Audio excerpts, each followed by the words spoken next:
don't get to watch many of the sessions live, and I do the recordings after, and even at 2 and 3 times speed, it takes me about 3 or 4 months to get through everything, and there's just so many cool things to talk about. I want to talk with you today about how to grow companies really, really fast. I love to scale companies. This session is customer acquisition strategies primarily through taking advantage of opportunities to access other people's customers. And so this is something that my history is 24 companies, $1 million or more, 17 of them $10 million or more, 3 of them $100 million, and we're working on taking DM over the $100 million mark now because I like 4 better than 3. So my point in telling you this is just this stuff works. It's worked for me time after time after time, and it can absolutely work for you guys too.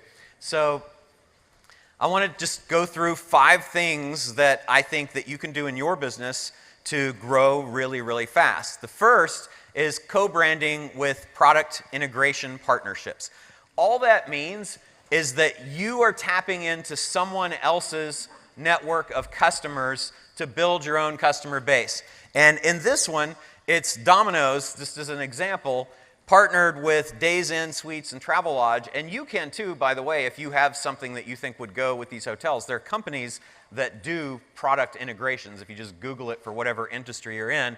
But Domino's said, there's these hotels that don't have room service, much like Marriott, I don't believe, has room service, and they partnered with them to put these cards in every single room so that effectively Domino's becomes the restaurant of Travelodge, Days Inn Suites. It's a basic product integration partnership. I live in San Diego in North County in a community called The Bridges, and we have a country club there that's the Bridges Country Club. And Rolls-Royce and Ferrari and several other companies that have high-end cars partner with country clubs and networks of country clubs to access the demographic that they think will drive their cars. So thinking about reaching out to other companies that already have your customers and partnering with them, and it might be as simple as The Bridges. I talked to the people at The Bridges, and they don't get anything if somebody buys a Rolls-Royce. Right? It's not about that for them. For them, it's about serving their customers by creating experiences. So if you're able to create some sort of experience for another company that's already got your customers, you may have a 0 customer acquisition cost. And in this case, I think there's about 250 members. And so these guys just go around and partner with country clubs all over the country and have access to thousands and thousands of their exact demographic. And they get them in the car because they know if they take the test drive, they're 6 times more likely to buy one, right? So think about what are the opportunities that you have in your business to find someone who's already got your customers and either increase the value of their business to their customers, in which case you probably don't even have to give them anything for it, or like in the first example, if I can get it to go back, like in the first example, then either there's a charge, in this case there is just a charge, they charge a fee for Domino's to put these in the hotel, there's no rev share, or do a rev share. So there's 3 different ways that you can get into these product integration partnerships. Another example is Pottery Barn. So Pottery Barn partnering with Sherwin-Williams. Sherwin-Williams, big paint company. Pottery Barn is effectively the media for Sherwin-Williams. So you're looking for, if you are a product owner, then you're looking for who's the media company that has my customers. If you have media, then who are the product companies that would increase the value of the customer experience for your customers? So whatever side of the equation you're on, this can be really valuable to you. This is one that I thought was really cool. This is on a ticket to a live event. I think in this case it might have been Coachella even, but these guys, this is a hotel who has contracted with the ticketing company, the event company, to at the bottom of the ticket put their hotel. So another opportunity is lots of customers or media, where can I put my product? And then one of my favorites was Casper, which now shows up, by the way, in first class sections of airplanes where they have mattresses that roll out. They're all branded Casper, so when you walk into the first class section, there are these little things that say Casper all over the place. Another product integration partnership with airlines, but in this case, Casper partnered with West Elm. West Elm is a kind of a cool furniture company to be the mattresses that were on all of the beds because West Elm didn't sell mattresses. So Casper partnered with them. Now for you, if you're smart, you can look and see who do your competitors have these product integration relationships with, because it's possible that you might change it out. Now Lisa sees that Casper partnered with them and says, hey, we'd like to partner with you. We've found that media is obviously working for Casper, and Casper's growing really fast. So Lisa basically came in, made a better deal, and cut Casper out. Okay. And there's just a couple others, Uber, Spotify. Just so you can see across all industries. My thing is not advancing real. Nike and iPod.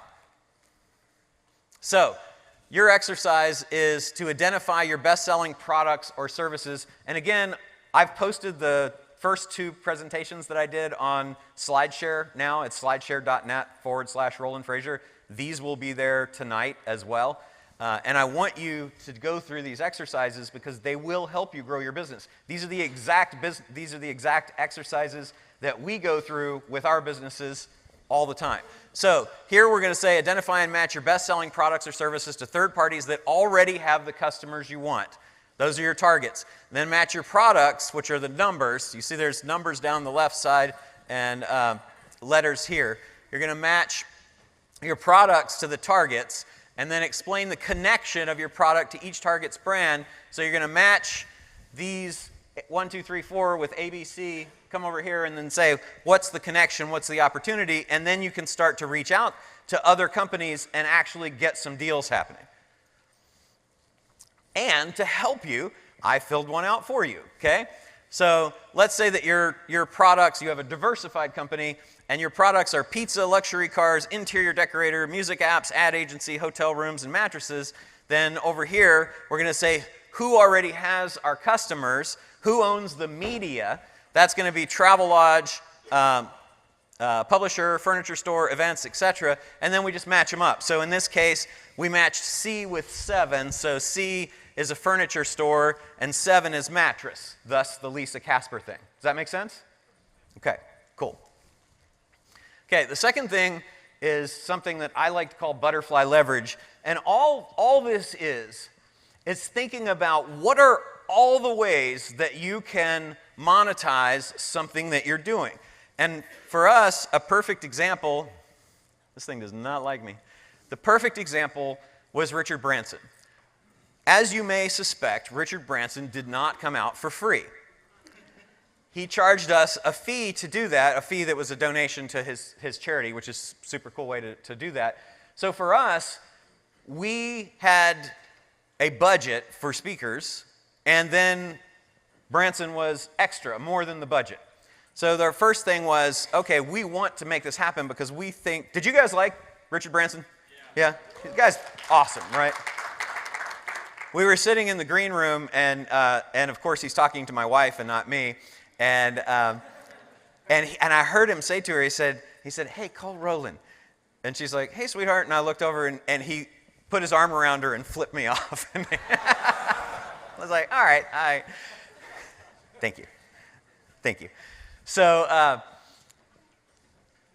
we had to decide, we wanted to have him for you because we knew he would be a great experience, but it was more than our budget. So how can we cover that? So the first thing we say is, what else could we do that would create enough additional revenue to do this? And if you go through this exercise mentally with everything you're doing in your business, I guarantee you that you'll find extra revenue and profit opportunities that you're not thinking about. So the first thing that we did was we said, okay, well, if we hold a reception, a private reception, if we could get him to stay for an extra couple of hours and hang out with just a few people, then we could charge enough for that would allow us to pay the extra fee. So we did that. We had 20 people that signed up to spend some time with him. It was $15,000 a piece. It raised an extra $300,000. All goes to the charity. He's happy. Allows us to afford him without coming out of pocket any more than we already had in our budget, and covers that. But then that opportunity, you say, well, how can I optimize that opportunity? Well, now I've got a reception with 20 people who've paid $15,000 to be with this guy. Obviously, they have some money, and they're interested in advancing their business, and they're entrepreneurial, or they wouldn't have done that. So what that gave us was it gave us 20 additional prospects for our war room. So then we say, okay, well, I've got 20 people that are qualified to be in our War Room Masterminds. Mastermind, it's $30,000 to belong. It's a fantastic experience for people. We think this might be a good fit for them. So how can we spend time with them? So one of the things that we did after the reception with Richard on day 1 was on day 2, we said, we're going to have another reception where we'll just hang out and mastermind. What's cool about that is we then get to spend time with them, mastermind, doing the exact thing, sharing a preview of the exact experience that they would have if they decided to join War Room, which ultimately leads to conversion opportunities. We also said, okay, we've got a podcast called Business Lunch. Well, one thing I said was, how can I get more people into the Business Lunch podcast funnel? So we ran a contest related to Richard Branson to give away a seat at the $15,000 reception. We had, the last time I looked, I think we ended up with more, but we pixeled 1,522 unique people who wanted to take advantage of that opportunity by running a contest for something, to give away something that was of extreme value, $15,000, but cost us nothing because we already had committed to the payment. Does that make sense? Then we said, okay, what else we want to do is we want to drive the podcast up the charts, so let's have a contest that we announce prior to, remember we announced a contest prior to, we announced subscribe to Business Lunch prior to having Richard come on, and we got an extra 2,372 podcast subs, which put us in the charts, in the worldwide top 200 charts. We also sold an additional 619 traffic and conversion tickets and tracked them by using the SRB, Sir Richard Branson, coupon code for a discount. 619 tickets at, I think it was $1,000 off, generated about, I believe it was $330,000 in revenue. Then we sold 728 more tickets via speaker announcements because every speaker at the show wanted to be identified as sharing the stage with Richard Branson. So those little announcements that you saw people sending out that had a picture of them that said featured speaker, and then had a picture of Branson underneath and Ryan and a couple other people, when we emailed those to them, they all re-emailed their list to say, hey, now I'm sharing the stage with Richard Branson. 728 more tickets, about $700 and some thousand more revenue. Okay? So all I want you to do is to think each time that you come up with something that you're going to do, what are all of the additional opportunities to optimize that to create additional revenue and profits, right? Let the flutter spread as many times as you can, and each time that you iterate down to another thing, well, how can I leverage that? How can I leverage that? How can I leverage that? It makes a huge difference. For us, the end effect of all this was about an additional $1.5 million worth of business. Every $1.5 million helps. I've always said it. Okay? All right. Now, the next thing is structuring your business in a way that you keep the goose that lays the golden eggs. You sell the eggs, you keep the goose. So I don't know if everybody knows, but we sold a controlling interest in Traffic and Conversion Summit to Clarion, an events company that's owned by the Blackstone Group, in August. I think we closed the deal of last year. So this is our first event with Clarion. It's fantastic for you and us because it gives us a really strong partner to make TNC better. We're moving to the convention center next year. We can have people like Branson and hopefully, if all goes well, The Rock next year. And what we did, though, was we structured our companies in a way that allowed us to sell one thing without losing all of the momentum that we've created over the past 10 years. And so I live in this community. It's a country club community. There's a lot of people that have sold their companies, and it's funny, it's like the McNally companies, that's Rand McNally, and the Harrah's people, that's the Harrah's Casino people. So there are people that have done a whole lot, right? And what's funny, though, is that most of them have cashed out. So when I'm hanging out, if I'm playing golf or something and somebody comes up and they're like, what do you do? And I'm like, oh, traffic conversion, digital marketing. They're like, oh my God, you're still working. I'm so sorry. It's like,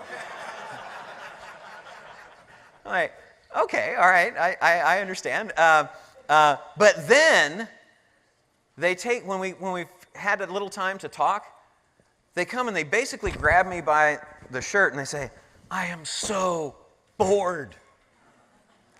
I'm so bored. I sold my company 5 years ago for whatever, and now, I traveled and I played golf and I'm sick of it, and I miss business. I miss business and the interactivity and the negotiations and the thinking and all that stuff. Is there any chance that we could do something together? I was like, well, let me think about it. And a lot of that turns into deals, but what it got me thinking was, they sold their business, and to get started again, even though they really want to, from scratch, they either need to buy something that already has momentum, or it's just so much effort to get the rock up, started to roll up the hill again, that they don't know what to do. And what it made me think about was that we all have platforms, and the platform is the thing that has the momentum, and the thing that has the momentum can spawn assets. So we had a platform called Digital Marketer, which spawned an asset called Traffic and Conversion Summit. If we sold Digital Marketer, we would lose all of the effort and traction and momentum that Digital Marketer had, but we could sell part of Traffic and Conversion Summit and still have media. Digital Marketer is media, which drives everything else, right? So if you structure your company in a way that allows you to spin off operating assets but keep your platform, and I'm going to give you an example with Traffic and Conversion Summit, and then I'll go through this.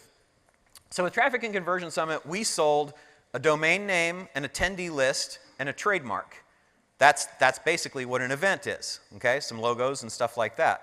It's fantastic. It's got lots of goodwill also, because hopefully in 10 years we've earned some loyalty from you guys to come back every year and say, hey, that's pretty good stuff, right?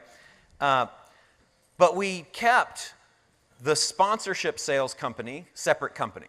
We kept the media company, Digital Marketer. We kept our mastermind, War Room. We kept our staffing company that had all our staff. So no employees, no staff went with the sale of the company. What that means is that our next step in the event world is, I'll give you the event world as the example, is, so Traffic and Conversion Summit is now primarily owned by Clarion, but we have all of these teams and all of these side company momentum things that helped make TNC what it is that we still have. So we partnered with Brendan Burchard, who you guys saw earlier, to acquire half of Experts Academy. And in acquiring half of Experts Academy, we said what we'll bring is we'll bring our sponsorship company, our event logistics management company, our media company to that deal. And we just point all of those platforms at that new asset. And in June of this year, we'll have another event here in this hotel with 3,400 people called Influence Expo. Okay? That will be an asset that will sell also. We've already talked with Clarion about it. They said, we'd like to buy that too as soon as you get it to where it is. Cool, right? So we have a machine that can turn itself onto event after event after event to create new things. So for you and your company, think about structuring like this so you never end up without a platform, okay? You've got, I'm going to fall off the stage. You've got you or your estate planning thing, your family limited partnership, trust, family limited LLC, whatever, your partners and your investor group. So your partners, the people you work with, investors if somebody's funding you, and then you, okay? You put everything into a holding company. This is the thing that is the most valuable to you going forward. For us, it's a company called the Scalable Company. Then you've got your primary business. So for us, in Scalable, our primary business is Digital Marketer. You take all of your intellectual property and you put it in a separate company. You put it in a separate company for a lot of reasons. One is, what if something happens that creates liability for your basic company? If your basic company has liability and has all your IP, and there's a lawsuit and a judgment, you could lose your IP. But if you license your IP to your operating company, then a couple of good things happen. And I learned this when I was practicing law. I'm a recovering attorney. I learned it when I was practicing law, and we owned a motorcycle helmet company. So we manufactured motorcycle helmets, and we made them for Bell and a bunch of the big guys. And we put our IP, our trademarks for the names, in a separate company. And whenever the operating company got sued by scummy, how many private personal injury attorneys in the room? Whenever that company got sued by a PI firm, we simply said, that's cool, that company has no assets, you're welcome to have a judgment against it. And they were like, yeah, but you've got the name and everything. We said, well, actually, that name is licensed. If that company doesn't make the payments to the licensing company, then the license is terminated, we just license it to another company. And they're like, oh. And we said, we'll give you $5,000 to go away. And they said, okay. Okay? So from a liability standpoint, it's good. And then what happened and this was like accidental enlightenment, was that we sold that company to KKR, and they bought the operating company, but they didn't buy the IP. And so we ended up, when they sold it to another even bigger company, and that company was doing the due diligence, the company that was doing the due diligence said, hey, it seems like you've got a license for this, for these brands. We're buying those too. And they said, oh yeah, no, I mean, we've got a license and it's all good. And they said, no, you need to own them. So we ended up selling the IP, the brands and logos, for more than we originally sold the other company for. And it was not like, playing fast and loose. It was, everything's fully disclosed. It's just, we had done it for liability, and we found out, oh, okay, so these assets have huge independent value, and it makes sense to set them up so that they're licensed to your operating company. Now, as you decide to do new deals, you create a new product line, or you go into a new geographic territory, or you've got some profit maximizer company, so War Room is the highest level of digital marketer that you can get. It's a profit maximizer, okay?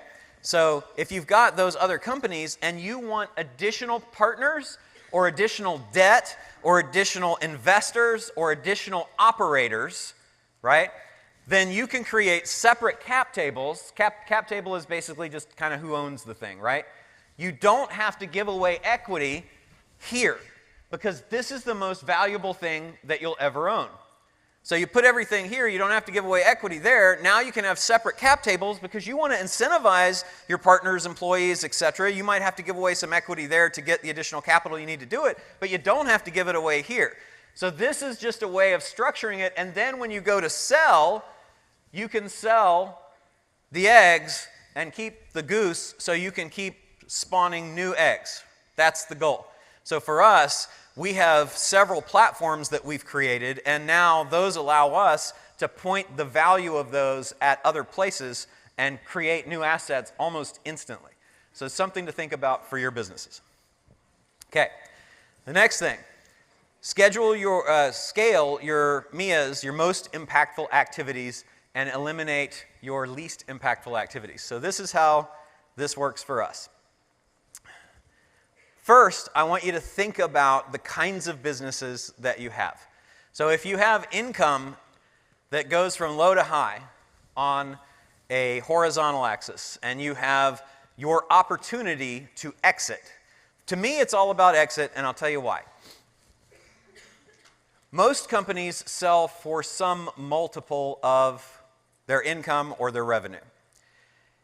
If you have a company and you own it for, let's say, 20 years, and during that 20-year time it grows steadily at, say, 8% or whatever, at the end of the day, you will have a great company that's worth whatever 8% times whatever the future value is for that period of time. But if you sold a company every 3 to 5 years, let's say 5 years, you would have been able to sell the company 4 times during that period, during that 20 years. Let's say that company sold for an average multiple of 7 times EBITDA, 7 times profit. Well, that means 4 times during that 20-year period, you got 7 years of income instead of 1. So effectively, you've got 4 times 7, 28 additional years, almost a generation of extra income that you would not have had you held onto the company. And when you start thinking that you could have cashed out and then invested that at a leveraged amount, let's say you got 7 times and you had $7 million, $7 million should buy you about a $35 million company. So you can leverage up while you are cashing out and getting additional money. So that's why I like buying and selling. So we go back here now. So opportunity to exit. So over here, we've got what we call sandbox companies. And this is as you're evaluating what are you going to do with your company. And I like using this to evaluate profit centers, not just your company as a whole, but each thing that you're thinking about doing. Okay? So you've got the sandbox there, and these are what we call LILO companies, or low income, low opportunity to exit companies. Up here, you've got runway companies. These are low income currently, but they've got high exit opportunities. So maybe you're thinking, oh, maybe I should start a SaaS, a software company, because those sell for great values. Well, that's going to have some amount of runway where you need to capitalize it, and then it's going to have a burn rate until it gets to where it can be profitable, and then exit. So that's low income, but a very high exit opportunity. Then down here, you've got what I call dancing bear companies, which a lot of folks in our industry have. If you're a speaker, author, expert, coach, consultant, you probably have a dancing bear business. That's because you can make good money. I know lots of people make $1 million, $2, $3 million a year with one of those businesses, but they can't sell it. And the minute that you stop working or dancing, the people stop throwing money at you, right? This was a conversation Tony Robbins and Dean Graziosi had, where Tony said, we're the dancing bears. He said, we do great, but if we stop dancing, the money stops coming. So I'm going to write a book. It's going to be called Money Master the Game. And it's not just another book. It's a funnel to a fund. And if I can get $1 billion under management in that fund, I'm good. Last time I checked, he had $2 billion under management in that book, in that fund. And then the Grail companies.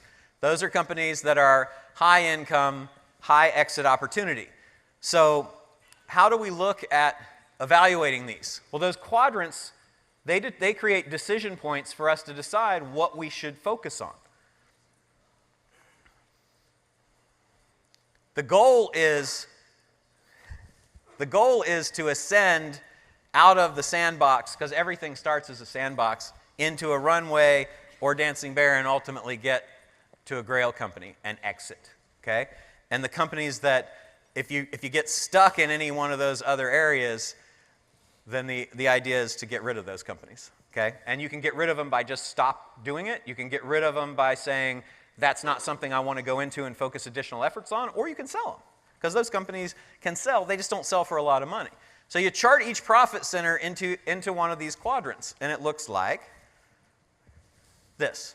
Okay? So this is something that I would like for you to take with your business and go through this exercise and identify what companies do you have that are sandbox, where are you a dancing bear, what are the Grails that are headed in the right direction both places, and what are the runway companies that you have an acceptable length of runway to do before you make a decision.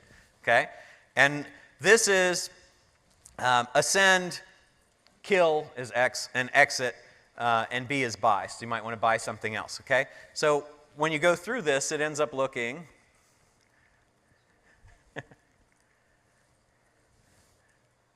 there we go. It ends up looking something like this. So we put all of the opportunities that we've got in all of the places here, and this is examples in the slides for you, so it'll give you an idea how this works. But if we have an LMS project called Praxio that Digital Marketer has created. It's a software thing. Our goal is to ascend that and exit. Okay? So that's an ascend. But let me look at something that's a bad. Food wholesaler. We had an opportunity through one of our companies to go into food wholesale and build that business. But what you'll learn in a few minutes when I show you multiples, food wholesale businesses sell at about a 0.5 times sales multiple on exit. And some of the things we're doing have multiples of 36 times. So if I can put my effort into something that has the opportunity to return 36 times income or 0.5, right? But what's cool is when you systematize and you analyze what you're doing like this, it helps you make good decisions, okay?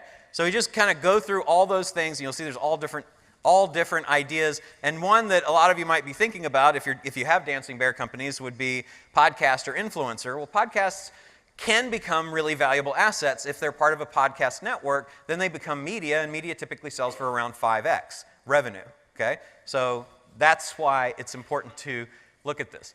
The other thing is looking at the things that are working the best for you. So when we looked a few years ago at our things that we were currently doing, we had a product line with Ezra called Brown Box, which was like an e-commerce training thing. We had War Room, our mastermind, that you're hearing about a little bit today. We had Number One Book System, which was how to publish on Amazon. Authority Blueprint, which was how to create blogs and stuff like that. We had our e-commerce sites, like Survival Life and Sewing.com and makeup tutorials that we own. And then we had our events like Traffic and Conversion Summit. So we did an analysis and we said, what percentage contribution to revenue are each of these profit centers of our holding company contributing?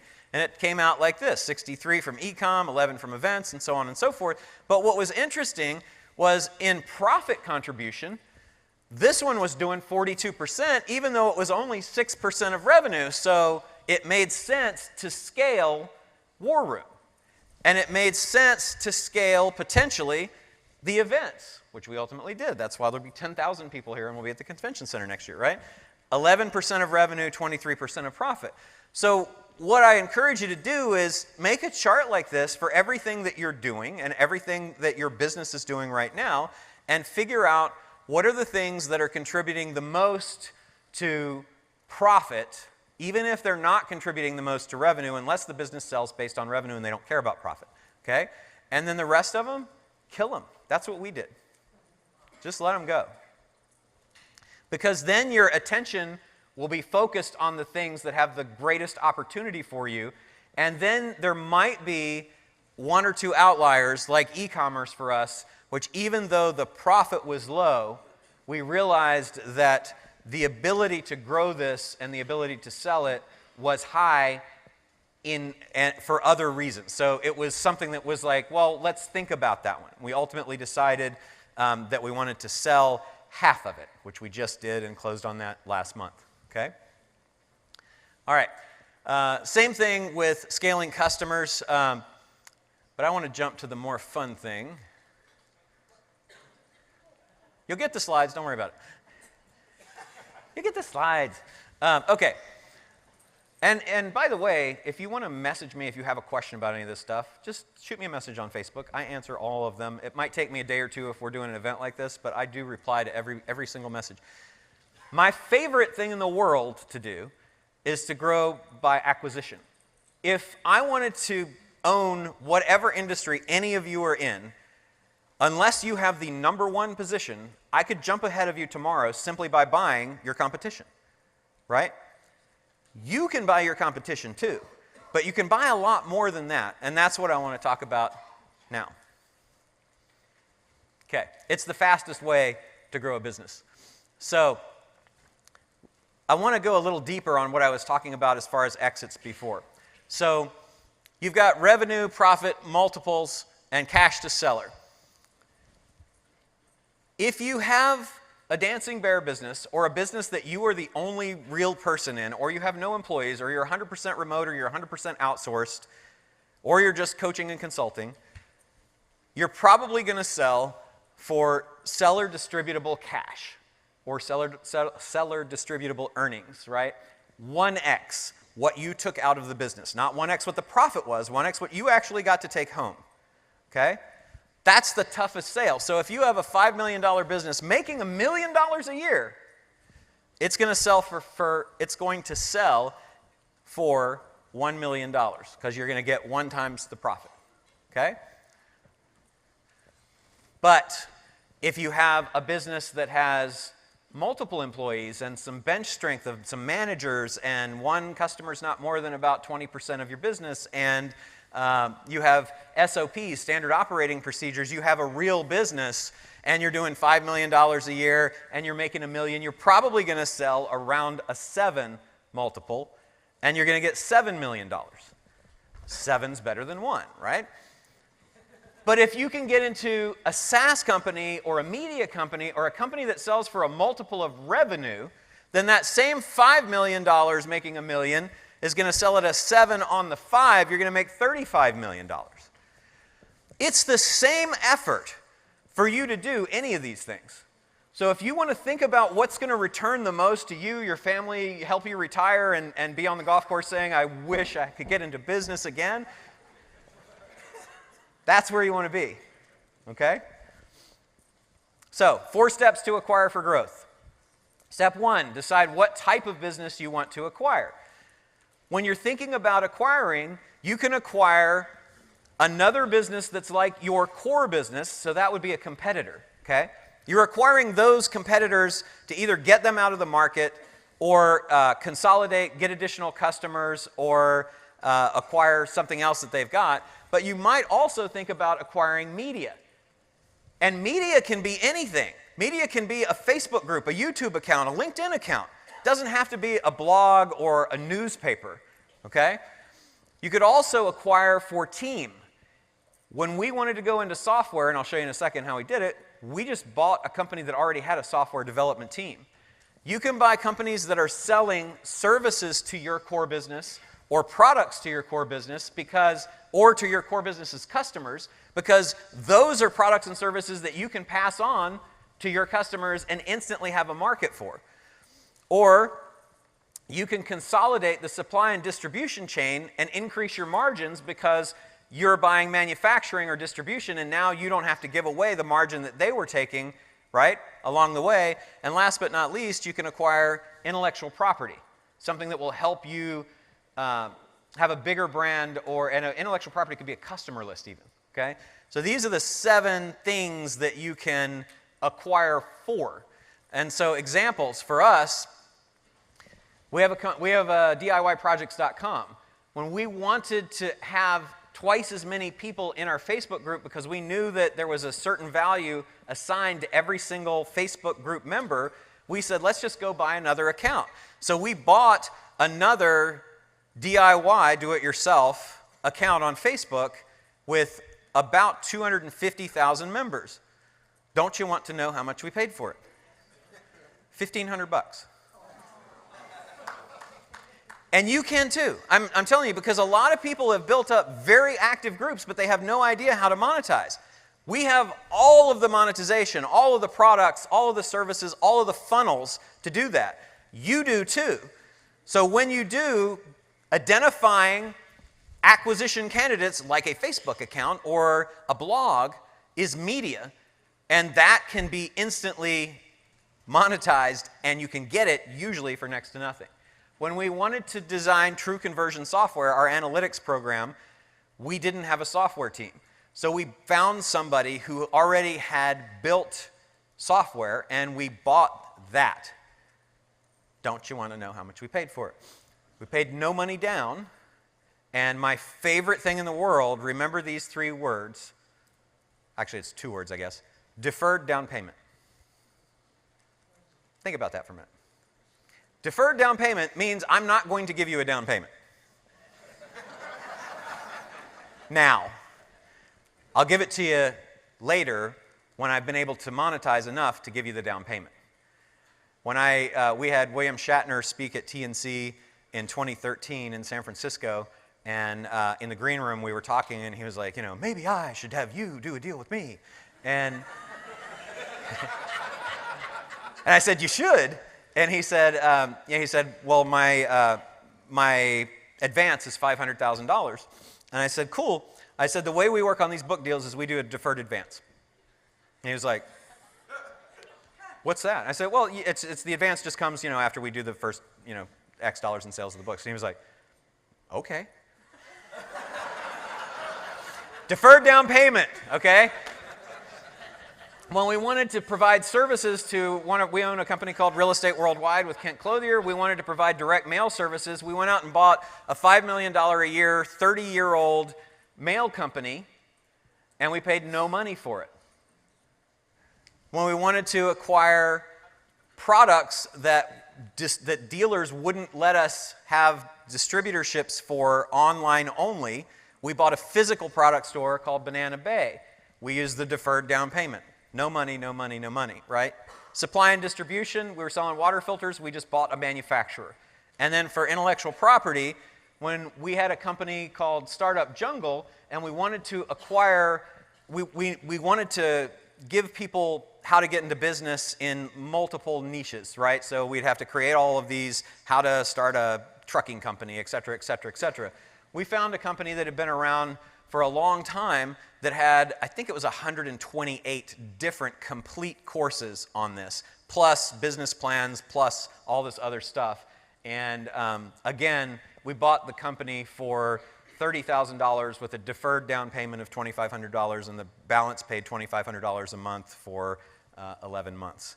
Okay? So if you're thinking about expanding, you can expand and acquire other companies without having to have millions of dollars in investors and private placements and public offerings. Okay? So when you're thinking for your company, I'd like for you just to brainstorm in each of these categories the kinds of companies, the kinds of media, resource, service, product, supply, IP companies that would be good candidates to advance your company and build your company. Okay? And I'll tell you what those little red boxes are for in just a second. So just so you had some examples, I filled one of them out for you. So websites, blogs, Facebook groups, Instagram pages, YouTube accounts on media, affiliates, customers, standard operating procedures, ops, or development team are the resources that you might want to buy. And who's providing financial, business, publishing, advertising, brokerage services to your company or your customers? Who's providing related products, upsells, downsells, cross-sells, etc. to you or your customers? And who are the manufacturers, suppliers, distributors, or retail sites that you or your customers are using for your products? Those are all things for you to buy. And so that you can buy them for nothing down, I'll tell you 8 ways to do that.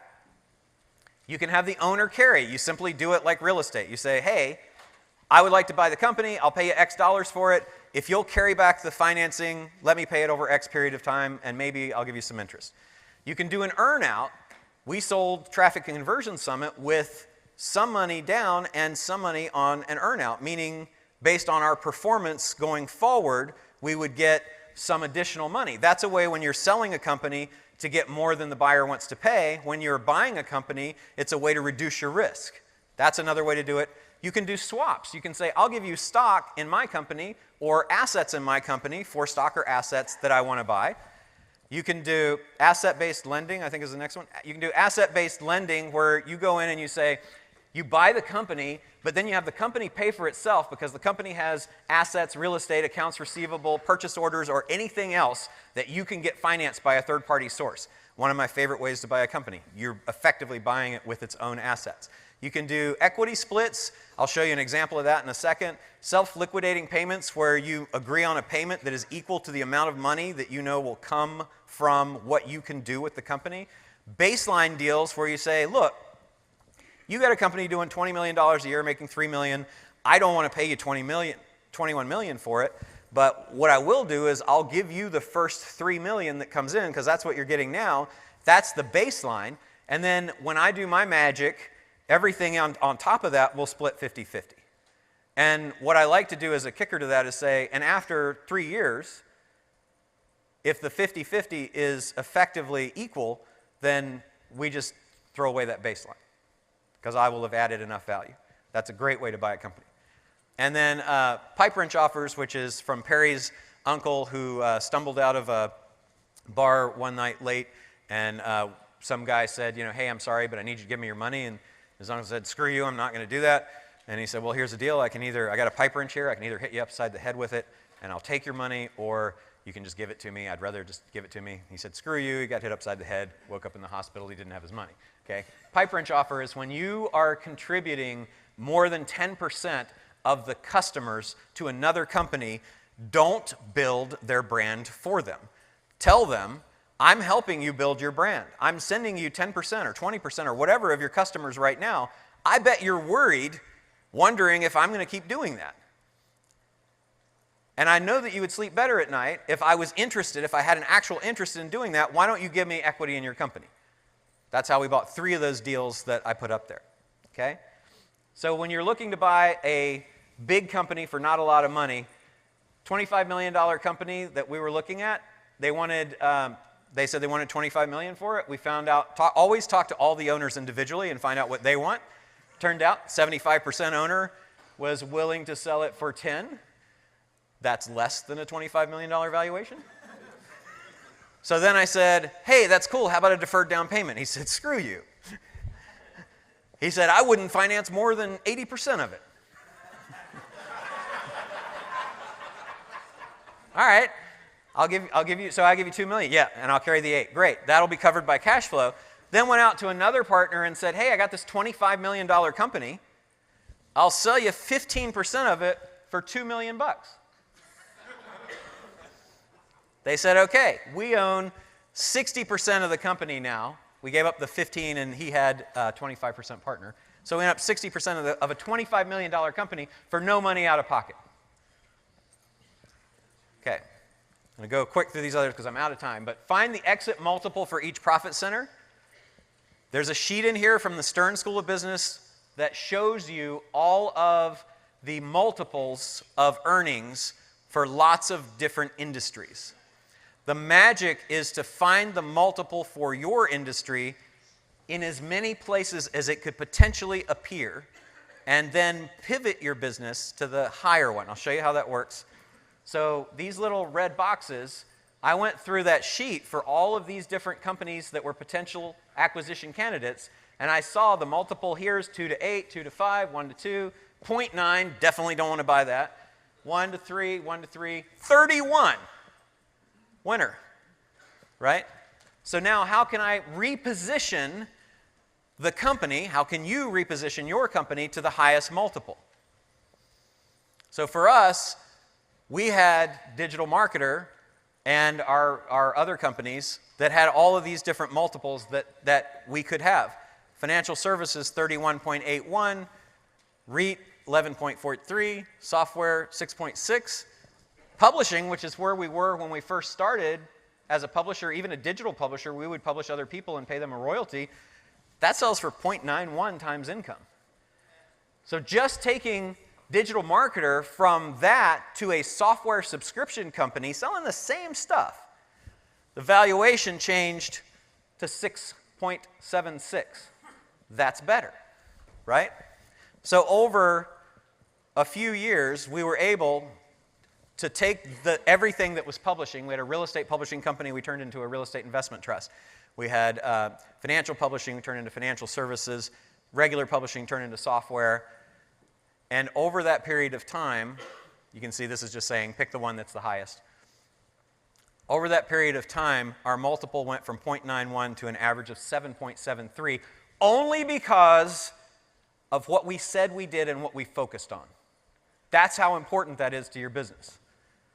That's an increase of 684%. Okay? So decide what to buy it for nothing down, choose an exit multiple, and then reposition for your exit. I hope this was valuable to you.